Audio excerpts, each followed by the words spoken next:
Hello, আসসালামু আলাইকুম। সবাই কেমন আছেন? আলহামদুলিল্লাহ আমি ভালো আছি। এই তো দীর্ঘ 1 মাস পরে আবারও আপনাদের মাঝে চলে আসলাম। আজকে মেনুতে আছে আমার মাছের ফ্রাই আর 3 রকমের সবজি ভাজা। আপনাদের ভাইয়া নিয়ে এসেছে তাজা টাটকা একেবারে বাজার থেকে তেলাপিয়া মাছ।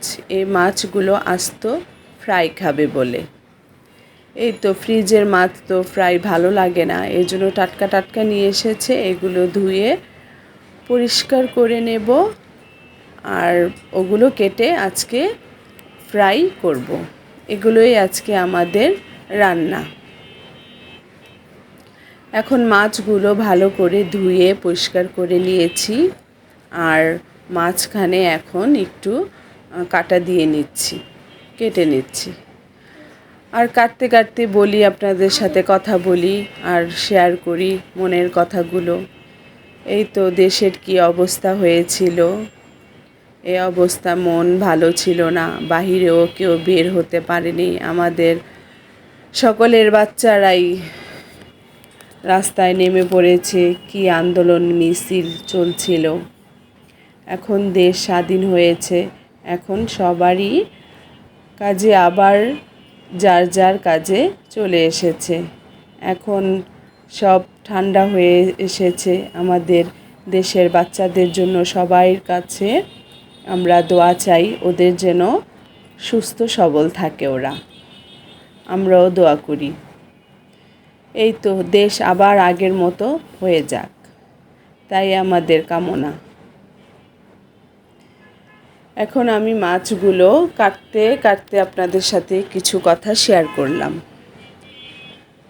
এই তো কথা বলতে বলতে কাটা হলো, আর এখন ভাজতেও চলে যাব। এক এক করে আমি সব মাছগুলো কেটে নিলাম। মাছগুলো প্রায় সব এক সাইজেরই। মাছের ফ্রাই খেতে কার কার ভালো লাগে কমেন্ট করে জানাবেন। সাথে এখন নিয়ে নিয়েছি বেগুন। বেগুন ভাজবো, সাথে কচু ভাজবো আর সাথে কাঁকরোল ভাজবো। বেগুনগুলো আমি কেটে নিচ্ছি সুন্দর করে। আমার কাছে মাছের সাথে আর কি ভাজা সব ধরনের আর কি সবজি ভাজাগুলো খেতে খুব ভালো লাগে, তাই আমি প্রায় ভেজে খাওয়াই আর কি বাচ্চাদের।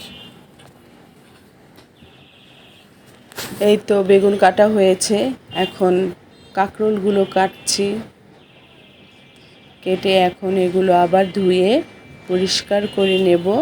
সাথে ওগুলো সব মশলা একসাথে মিশিয়ে মেখে ম্যারিনেট করে রাখবো আধা ঘন্টার মতো। তারপর ভাজতে চলে আসব। মাছগুলো কাটা হয়ে গেছে, আবারও একটু ধুয়ে নিলাম। ধুয়ে এখন এর মধ্যে দিয়ে দিলাম আদা রসুন বাটা, লবণ, মরিচ, হলুদ গুঁড়ো, সাথে এক টুকরো লেবু দিয়ে এখন এগুলো ভালো করে মিশিয়ে নিচ্ছি, মেখে নিচ্ছি আলতোভাবে।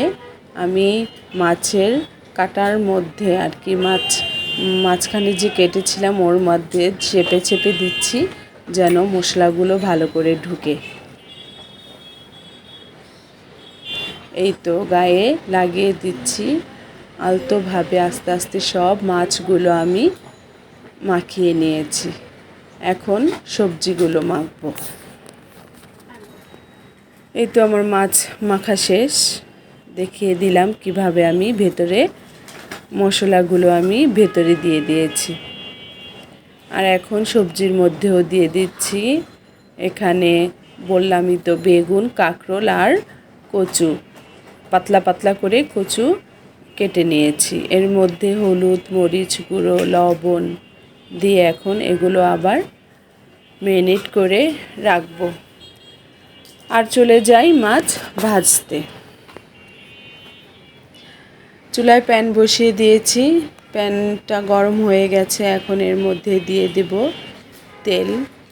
সয়াবিন তেল দিয়ে এখন তেলটা গরম হলে মাছগুলো আমি এক এক করে দিয়ে দেব। এই তো তেল দিয়ে দিয়েছি, তেলটা একটু গরম হতে থাক, আমি মাছগুলো নিয়ে আসি। মাছগুলো এখন আমি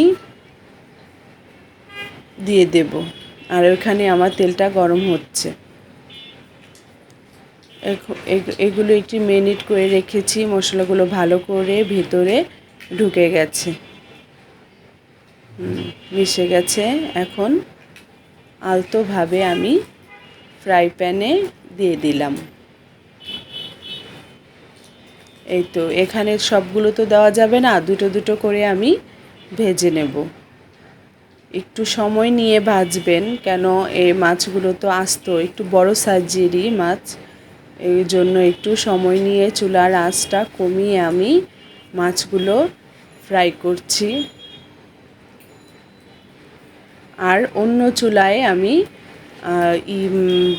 সবজিগুলো ভাজতে দিয়ে দিয়েছি। এখানে বেগুন আর কাঁকরোল দিয়ে দিচ্ছে, ওখানে আমার মাছ ভাজা হচ্ছে, আরেক চুলায় আমার সবজি ভাজা হচ্ছে।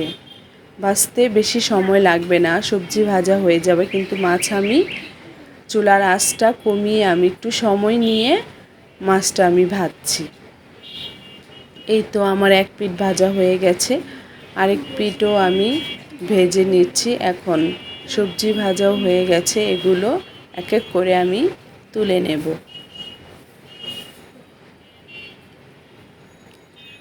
আলতোভাবে আমি মাছগুলো তুলে নিচ্ছি, যেন মাছগুলো ভেঙে না যায়। একেবারে মাছগুলো বারবিকিউর মতো দেখাচ্ছে। মাছগুলো ভাজা খুব সুন্দর হয়েছিল, খেতেও বেশ ভালো হয়েছিল।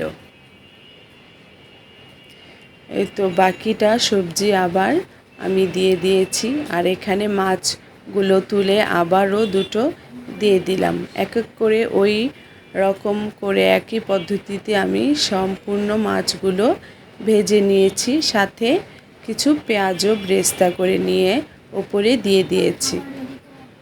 আর সবজিগুলো ভাজা হয়ে গেছে, এখন খাওয়ার পালা। এখন সবাই একসাথে বসে পড়েছি, আজকে সবাই একসাথে খাওয়া দাওয়া করব। আপনার ভাইয়াকে খেতে দিয়ে দিলাম, এখন সে খাবে আর বলবে কেমন হয়েছে ফ্রাই মাছ ভাজা। দেখতে যেমন লোভনীয় হয়েছে, খেতে বেশ ভালো হয়েছিল। খেতে খেতে বলছি, সবাই আমার যদি ভুল ত্রুটি হয়ে থাকে মাফ করবেন, আর সবাই আমার জন্য দোয়া করবেন, আমি যেন সুস্থ সবল থাকি। আল্লাহ হাফেজ।